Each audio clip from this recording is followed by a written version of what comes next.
नमस्कार दोस्तों, स्वागत है आपका A to Z स्टोरीज अद्भुत ऑफिशियल पर। साधु संत फकीर गुरु रहबरों की सदा ही जय जयकार।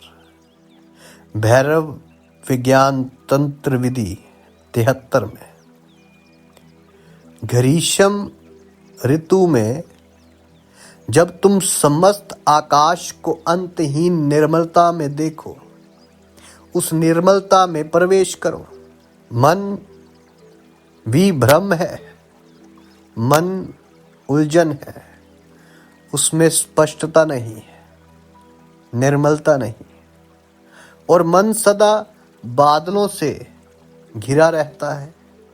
वे कभी शून्य आकाश नहीं होता। मन निर्मल हो ही नहीं सकता। तुम अपने मन को शांत निर्मल नहीं बना सकते हो। ऐसा होना मन के स्वभाव में ही नहीं है। मन अस्पष्ट रहेगा, धुंधला धुंधला ही रहेगा। अगर तुम मन को पीछे छोड़ सको, अगर तुम मन का अतिक्रमण कर सको, उसके पार जा सको, तो एक स्पष्टता तुम्हें उपलब्ध होगी। तुम द्वंद्व रहित हो सकते हो, मन नहीं। द्वंद्व रहित मन जैसी कोई चीज होती ही नहीं। ना कभी अतीत में ऐसा कुछ था और ना कभी भविष्य में होगी। मन का अर्थ ही द्वंद्व है, उलझाव है। मन की संरचना को समझने की कोशिश करो और तब ये विधि तुम्हें स्पष्ट हो जाएगी। मन क्या है? मन विचारों की एक प्रक्रिया है, विचारों का एक सतत प्रवाह है। चाहे वे विचार संगत हो या असंगत हो, चाहे वे प्रासंगिक हो या अप्रासंगिक हो, मन सब जगहों से संग्रहित किए गए बहुआयामी प्रभावों का एक लंबा जुलूस है। तुम्हारा सारा जीवन एक संग्रह है, धूल का संग्रह, और यह सिलसिला अनवरत चलता रहता है। एक बच्चा जन्म लेता है, बच्चे की दृष्टि निर्मल है क्योंकि उसके पास मन नहीं। लेकिन जैसे ही मन प्रवेश करता है, उसके साथ ही द्वंद्व और उलझन भी प्रवेश कर जाती है। बच्चा निर्मल है, निर्मलता ही है, लेकिन उसे ज्ञान, सूचना, संस्कृति, धर्म और संस्कारों का संग्रह करना ही पड़ेगा। वे जरूरी है, उपयोगी है। उसे अनेक जगहों से, अनेक स्रोतों से इकट्ठा करेगा वो, और तब उसका मन एक बाजार बन जाएगा, एक मेला, एक भीड़। और क्योंकि उसके स्रोत अनेक है, उलझन और भांति और विभ्रम का होना है, और तुम कितना भी इकट्ठा करो, कुछ भी निश्चित नहीं हो पाता है, क्योंकि ज्ञान सदा बदलता रहता है और बढ़ता रहता है। मुझे स्मरण आता है कि किसी ने मुझे एक चुटकुला सुनाया था। वे एक बड़ा शोध करता था, और ये चुटकुला उसके एक प्रोफेसर के बाबत था, जिन्होंने उसे मेडिकल कॉलेज में 5 वर्ष तक पढ़ाया था। वे प्रोफेसर अपने विषय का भारी विद्वान था, और उसने जो अंतिम काम किया वे ये था कि उसने अपने सारे विद्यार्थियों को जमा किया और कहा, मुझे तुमको चीज सिखानी है, मुझे तुम्हें एक और चीज सिखानी है। मैंने तुम्हें जो कुछ पढ़ाया है, इसे समझना, मैंने तुम्हें जो कुछ पढ़ाया है उसका 50% ही सही है, और शेष 50% बिल्कुल गलत है।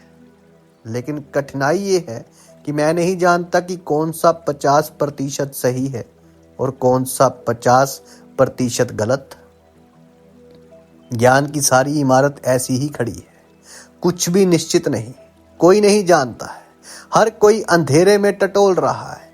ऐसे ही टटोल टटोल कर हम शास्त्र निर्मित करते हैं, विचार पद्धतियां बनाते हैं, और ऐसे ही हजारों हजारों शास्त्र बन गए हैं। हिंदू कुछ कहते हैं, ईसाई कुछ कहते हैं और मुसलमान कुछ कहते हैं। और सब एक दूसरे का खंडन करते हैं। उनमें कोई सहमति नहीं और कोई भी निश्चित नहीं, असंदिग्ध नहीं। और ये सारे स्रोत ही तुम्हारे मन के स्रोत हैं। तुम इनसे ही अपना संग्रह निम्रित करते हो।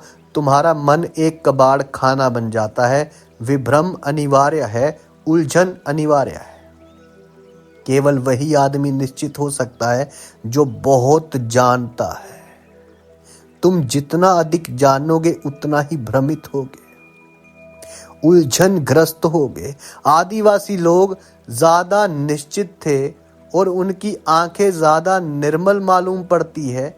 ये दृष्टि की निर्मलता नहीं थी, ये सिर्फ परस्पर विरोधी तथ्यों के प्रति उनका अज्ञान था। अगर आधुनिक चित्त ज्यादा भ्रमित है तो उसका कारण है कि आधुनिक चित्त बहुत ज्यादा जानता है। अगर तुम ज्यादा जानोगे तो तुम ज्यादा भ्रमित होंगे, क्योंकि अब तुम बहुत कुछ जानते हो और तुम जितना ज्यादा जानोगे उतने ही ज्यादा अनिश्चित होगे। केवल मूढ़ ही असंदिग्ध होंगे, केवल मूढ़ ही मतांध होंगे, केवल मूढ़ ही कभी झिझक में नहीं पड़ते। तुम जितना ही जानोगे उतनी ही तुम्हारे पांव के नीचे से जमीन खिसक जाएगी। तुम उतनी ही अधिक उधेड़ बुन में पड़ोगे। मैं ये कहना चाहता हूं कि मन जितना ही बड़ा होगा तुम उतना ही जानोगे कि भ्रांति मन का स्वभाव है। और जब मैं कहता हूं कि केवल मूढ़ ही निश्चित हो सकते हैं तो उसका अर्थ ये नहीं है कि बुद्ध मूढ़ है, क्योंकि वे संदिग्ध नहीं है। इस भेद को स्मरण रखो, बुद्ध ने निश्चिंत है ना अनिश्चिंत। बुद्ध की दृष्टि स्पष्ट है, मन के साथ अनिश्चय है, मूढ़ मन के साथ निश्चिंत है, और आमन के साथ निश्चय अनिश्चय दोनों विदा हो जाते हैं। बुद्ध परम होश है, परम होश, शुद्ध बुद्ध, शुद्ध बोध है, खुले आकाश जैसा है। वे निश्चित नहीं है। निश्चित होने को क्या है? अब वे अनिश्चित भी नहीं है। अनिश्चित होने को क्या है? केवल वही अनिश्चित हो सकता है जो निश्चित की खोज में है। और मन सदा अनिश्चित रहता है और निश्चय की खोज करता है। मन सदा कंफ्यूज रहता है और क्लैरिटी की तलाश में रहता है। बुद्ध ने मन को ही गिरा दिया है और मन के साथ सारे विभ्रम को, सारे निश्चय अनिश्चय को, सब कुछ को गिरा दिया है। इसे इस तरह देखा, तुम्हारी चेतना आकाश जैसी है और तुम्हारा मन बादलों जैसा है। आकाश बादलों से अछूता रहता है। बादल आते हैं जाते हैं, लेकिन आकाश पर उनका कोई चिन्ह नहीं छूटता है। बादलों की कोई स्मृति, कुछ भी नहीं पीछे रहता है। बादल आते जाते हैं, आकाश अनुद्विग्न शांत रहता है। तुम्हारे साथ भी यही बात है। तुम्हारी चेतना अनुद्विग्न, अक्षुब्ध, शांत रहती है। विचार आते हैं और जाते हैं, मन उठते हैं और खो जाते हैं। ऐसे मत सोचो कि तुम्हारे पास एक ही मन है, तुम्हारे पास अनेक मन है। मानो कि एक भीड़ है, मनों की ही भीड़ है और तुम्हारे मन बदलते रहते हैं। तुम कम्युनिस्ट हो तो तुम्हारे पास एक तरह का मन होगा, फिर तुम कम्युनिज्म छोड़कर कम्युनिज्म विरोधी बन सकते हो, तब तुम्हारे पास भिन्न मन होगा। भिन्न ही नहीं होगा, सर्वथा विपरीत मन होगा। तुम वस्त्रों की भांति अपने मन बदलते रह सकते हो और तुम बदलते रहते हो, तुम्हें इसका पता हो या ना हो। ये बादल आते हैं जाते हैं। निर्मलता तो तब प्राप्त होती है जब तुम अपनी दृष्टि को बादलों से हटाते हो। इसे समझो, गौर करो। जब तुम आकाश के प्रति बोध पूर्ण होते हो, अगर तुम्हारी दृष्टि आकाश पर नहीं है तो उसका अर्थ है कि वे बादलों पर लगी है। उसे बादलों से हटाकर आकाश पर केंद्रित करो। यह विधि कहती है, ग्रीष्म ऋतु में जब तुम समस्त आकाश को अंतहीन निर्मलता में देखोगे, उस निर्मलता में प्रवेश करो। आकाश पर ध्यान करो। ग्रीष्म ऋतु का निर्भर आकाश, दूर दूर तक रिक्त और निर्मल, निपट खाली, अस्पर्शित और कुवारा, अस्पर्शित और कुवारा, उस पन को मनन करो, ध्यान करो, उस निर्मलता में प्रवेश कर जाओ, वे निर्मलता ही हो जाओ, आकाश जैसी निर्मलता। अगर तुम निर्मल आकाश पर ध्यान करोगे तो तुम अचानक महसूस करोगे कि तुम्हारा मन विलीन हो रहा है, विदा हो रहा है। ऐसे अंतराल होंगे जिनमें अचानक तुम्हें बोध होगा कि निर्मल आकाश तुम्हारे भीतर प्रवेश कर गया है। ऐसे अंतराल होंगे जिनमें कुछ देर के लिए विचार खो जाएंगे, मानो चलती सड़क अचानक सूनी हो गई है और वहां कोई नहीं चल रहा है। आरंभ में ये अनुभव कुछ क्षणों के लिए होगा, लेकिन वे क्षण भी बहुत रूपांतरणकारी होंगे। फिर धीरे धीरे मन की गति धीमी होने लगेगी और अंतराल बड़े होने लगेंगे। अनेक क्षणों तक कोई विचार, कोई बादल नहीं होगा, और जब कोई विचार, कोई बादल नहीं होगा तो बाहरी आकाश और भीतरी आकाश एक हो जाएंगे, क्योंकि विचार ही बाधा है, विचार ही दीवार निर्मित करते हैं। विचारों के कारण ही बाहर भीतर का भेद खड़ा होता है। जब विचार नहीं होते तो बाहरी और भीतरी दोनों अपनी सीमाएं खो देते हैं और एक हो जाते हैं। वास्तव में सीमाएं वहां कभी नहीं थी, सिर्फ विचार के कारण, विचार के अवरोध के कारण सीमाएं मालूम पड़ती हैं। आकाश पर ध्यान करना बहुत सुंदर है, बस लेट जाओ ताकि पृथ्वी को भूल सको। किसी एकांत सागर तट पर या कहीं भी जमीन पर पीठ के बल लेट जाओ और आकाश को देखो, लेकिन इसके लिए निर्मल आकाश सहयोगी होगा, निर्मल और निर्भर आकाश। और आकाश को देखते हुए, उसे अपलक देखते हुए उसकी निर्मलता को, उसके निर्भर फैलाव को अनुभव करो और फिर उस निर्मलता में प्रवेश कर जाओ, उसके साथ एक हो जाओ। अनुभव करो कि जैसे तुम आकाश ही हो गए हो, आकाश और तुम में कोई अंतर नहीं। आरंभ में अगर तुम सिर्फ कुछ और नहीं करो, खुले आकाश पर ही ध्यान करो, तो अंतराल आने शुरू हो जाएंगे, क्योंकि तुम जो कुछ देखते हो वे तुम्हारे भीतर प्रवेश कर जाता है। तुम जो कुछ देखते हो वे तुम्हें भीतर से उद्वेलित कर देता है। तुम जो कुछ देखते हो वे तुम में बिंबित, प्रतिबिंबित हो जाता है। तुम एक मकान देखते हो, तुम उसे मात्र देखते ही तुम्हारे भीतर कुछ होने भी लगता है। तुम एक पुरुष को या एक स्त्री को देखते हो, एक कार को देखते हो या कुछ भी देखते हो, वे अब बाहर ही नहीं, तुम्हारे भीतर भी कुछ नहीं। अब वो बाहर ही नहीं, तुम्हारे भीतर भी कुछ होने लगता है। उन्हें देखकर कोई प्रतिबिंब बनने लगता है और तुम प्रतिक्रिया करने लगते हो। तुम जो कुछ देखते हो वे तुम्हें ढालता है, गढ़ता है, वे तुम्हें बदलता है, निम्रित करता है, बाहर सतत भीतर से जुड़ा है। इसे समझो, बाहर भीतर से जुड़ा है। तो खुले आकाश को देखना बढ़िया है, उसका असीम विस्तार बहुत सुंदर है। उस असीम के संपर्क में तुम्हारी सीमाएं भी विलीन होने लगती हैं। कोई सीमा ही नहीं रह जाती, क्योंकि वे असीम आकाश तुम्हारे भी प्रतिबिंबित होने लगता है। और तुम अगर आंखों को झपके बिना अपलक ताक सको तो बहुत अच्छा है। अपलक ताकना बहुत अच्छा है, क्योंकि अगर तुम पलक झपकते हो, विचार प्रक्रिया चालू रहेगी। तो बिना पलक झपकाए अपलक देखो, शून्य में देखो, उस शून्य में डूब जाओ। भाव करो कि तुम उससे एक हो गए हो और फिर आकाश तुम में उतर आएगा। पहले तुम आकाश में प्रवेश करते हो, फिर आकाश तुम में प्रवेश करता है, तब मिलन घटित होता है। आंतरिक आकाश बाहम आकाश से मिलता है और उस मिलन में उपलब्धि है। उस मिलन में मन नहीं होता, क्योंकि वे मिलन ही तब होता है जब मन नहीं होता। उस मिलन में तुम पहली दफा मन नहीं होते हो, और इसके साथ सारी भ्रांति विदा हो जाती है। मन के बिना भ्रांति नहीं हो सकती। सारा दुख समाप्त हो जाता है, क्योंकि दुख भी मन के बिना नहीं हो सकता है। तुमने क्या कभी इस बात पर ध्यान दिया? दुख मन के बिना नहीं हो सकता है।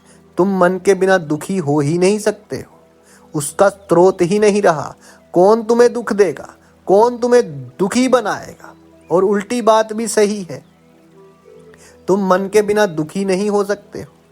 तुम मन के रहते आनंदित नहीं रह सकते हो। मन कभी आनंद का स्रोत नहीं हो सकता है।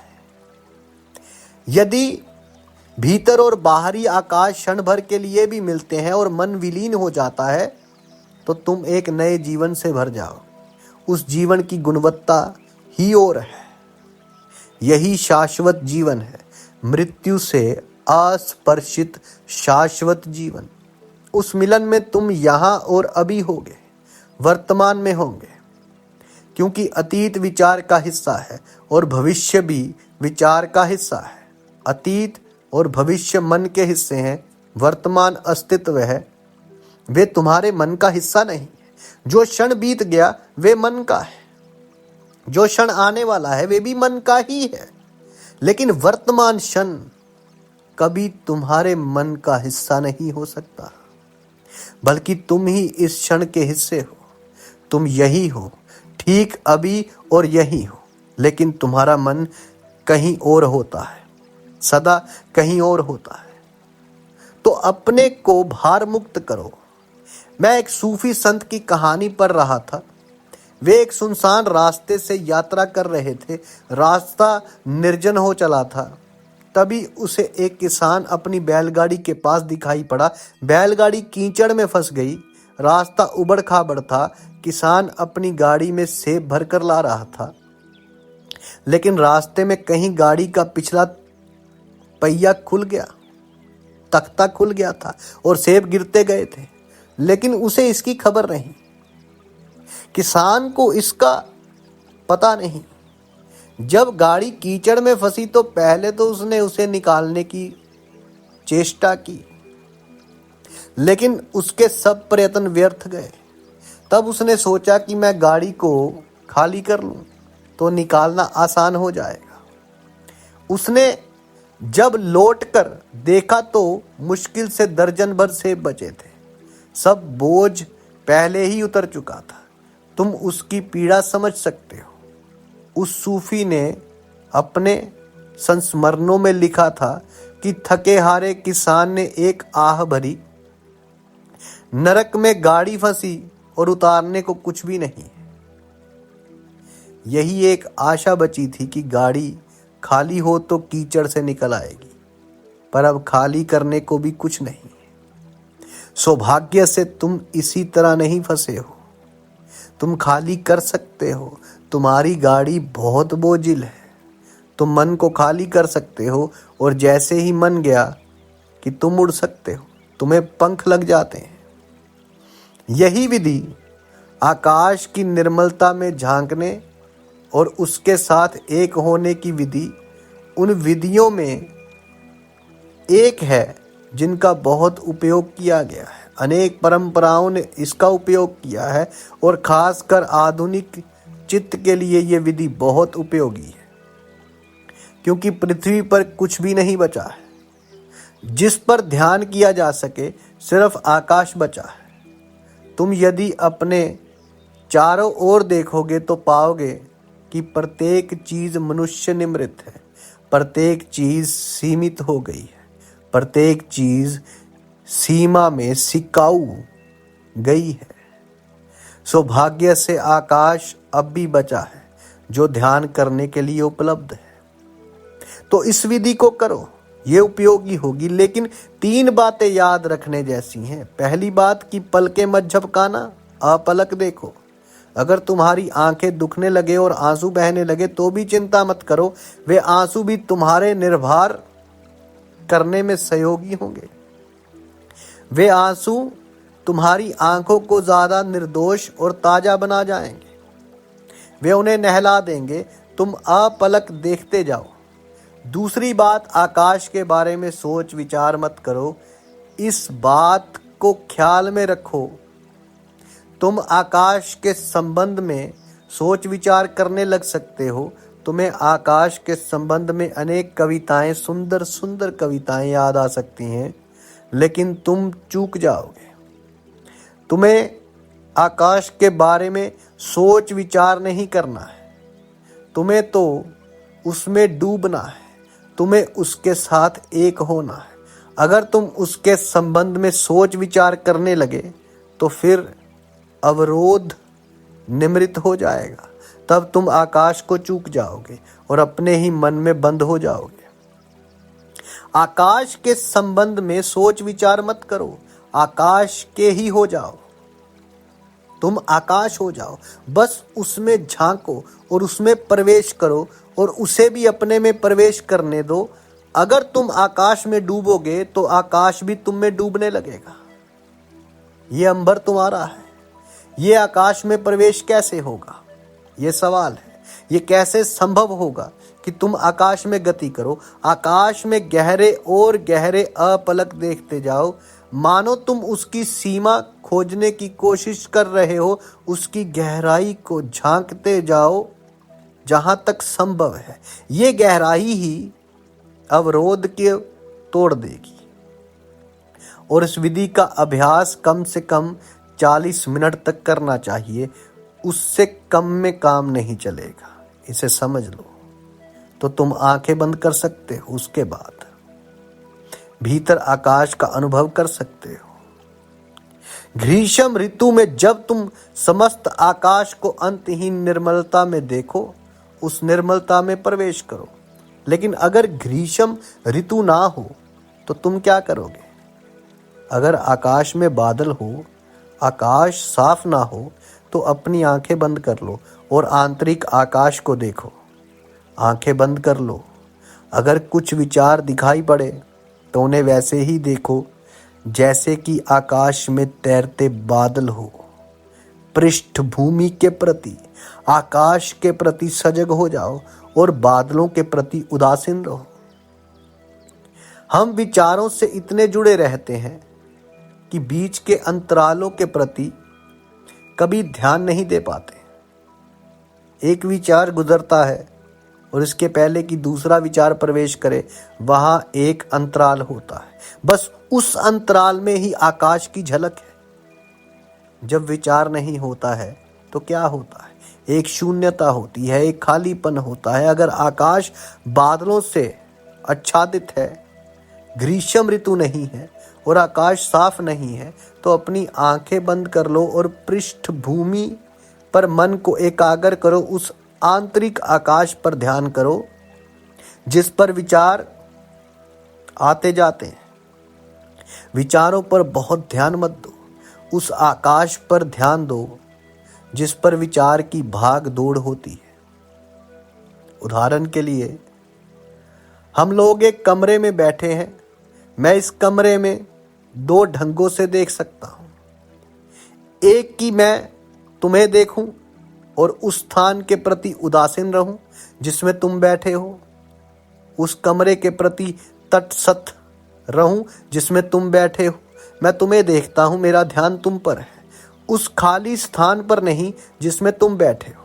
अथवा मैं अपनी दृष्टिकोण बदल लेता हूं और कमरे को, उसके खाली स्थान को देखता हूं और तुम्हारे प्रति उदासीन हो जाता हूं। तुम यही हो, लेकिन मेरा ध्यान, मेरा फोकस कमरे पर चला गया है। तब सारा परिप्रेक्ष्य बदल जाता है। यही आंतरिक जगत में करो। आकाश पर ध्यान दो, विचार वहां चल रहे हैं, उसके प्रति उदासीन हो जाओ। उन पर कोई ध्यान मत दो, वे है, चल रहे हैं। देख लो कि ठीक है, विचार चल रहे हैं, सड़क पर लोग चल रहे हैं, देख लो और उदासीन रहो। ये मत देखो कि कौन जा रहा है, इतना भर जानो कि कुछ गुजर रहा है, गुजरने दो और उस स्थान के प्रति सजग हो जाओ जिसमें गति हो रही है। तब ग्रीष्म ऋतु का आकाश भीतर घटित होगा। ग्रीष्म ऋतु की प्रतीक्षा की जरूरत नहीं है, अन्यथा हमारा मन ऐसा है कि वे कोई भी बहाना पकड़ ले सकता है। वे कहेगा कि अभी ग्रीष्म ऋतु नहीं है, और यदि ग्रीष्म ऋतु भी हो तो वे कहेगा कि आकाश निर्मल नहीं। मन बहाने बनाते रहेगा, सो इस विधि का प्रयोग करो। साधु संत फकीर गुरु रहबरों की सदा ही जय जयकार। जल्दी मिलते हैं एक नई वीडियो के साथ। तब तक के लिए आप सबका धन्यवाद। आप सबके भीतर बसे उस परमात्मा को मेरा प्रणाम।